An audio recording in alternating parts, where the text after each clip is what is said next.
खुलुमबाय स्टुडिअ दं आं राजिब बसुमतारी आरो बे समाव नोंथांमोननि गेजेराव लानानै फैदों मोनसे बिग ब्रेकिं वार आपडेट आरो बे समाव हादरनि मोनफ्रोमबो रायजोआव एबा मोनफ्रोमबो रायजोखौ सांग्रां जानानै थानो थाखाय खावलायदों जेराव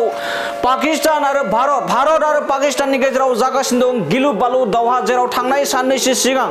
जा पेहेलगामाव जानाय जाथाय बिनि गोख्रों फिननाय होनो थाखाय जेराव अपारेशन सिन्दुर मुंनि बे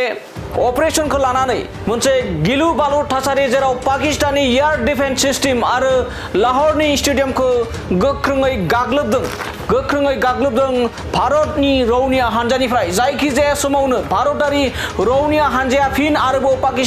पाकिस्ताननि मोनगु ओनसोलाव मोनगु रायजोआव पाकिस्ताननि गासै मोनगु रायजोआव गोख्रोङै गाग्लोबनायनि थांखि लादों भारत हानजानि एबा भारतारि रौनिया हानजानिफ्राय बे समाव बिग ब्रेकिं वार आपडेट जेराव हादरनि जोंनि भारत हादरनि मोनफ्रोमबो रायजो राजाफोरखौ आरो मोनफ्रोमबो रायजोफोरखौ सांग्रां जानो थाखाय बे समाव खावलायदों जेराव भारत आरो पाकिस्ताननि गेजेराव मा समाव गिलु बालु आरो गिख्रंथाव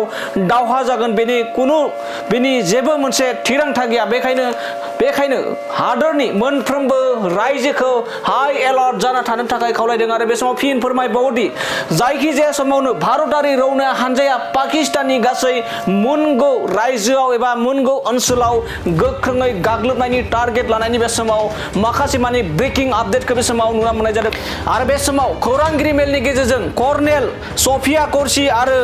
व्यमिका सिंह बिथाङा खौरांगिरि मेलनि गेजेरजों गोख्रों फोरमायदों आरो फैबाय थानाय समाव गोख्रोङैनो जाबायदि पेहेलगामनि जाथाय बे पेहेलगामनि जाथाया बे समावनो जोबना थाखाय आरो फैबाय थानाय समाव गोख्रोङै पाकिस्ताननि गोबां माने ओनसोलाव गाग्लोबनाय जागोन आरो लोगोसे बे समाव भारतारि रौनिया हानजानिफ्राय पाकिस्ताननि एयार डिफेन्स सिस्टेमखौ आरो लाहौरनि स्टेडियामखौ गाग्लोबनाय जाबाय होननानै खौरां मेलनि गेजेरजों गोख्रों फोरमायनायखौ बे समाव नुनो मोननाय जादों बे समाव फिन फोरमायबावोदि पाकिस्तान आरो भारतनि गेजेराव जानो थांगासिनो दं गिख्रंथावै दावहा आरो बे दावहानि थाखाय हादरनि मोनफ्रोमबो रायजोखौ सांग्रां जानानै थानो थाखाय बे समाव खावलायनायखौ नुनो मोननाय जादों। मोनसे गोजोनथाव खौरां दतमा इउएन एकाडेमि फरायसालिया लानानै फैदों मोनसे गोजोनथाव खौरां नंगौ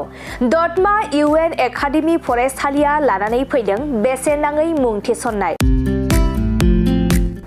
दतमा इउएन एकाडेमि फरायसालिया 2025-26 सोलोंथाइ बोसोरनि थाखाय केजि 1 निफ्राय थाखो 8 सिमनि थाखाय बेसेन नाङै मुं थिसननाय होगासिनो दं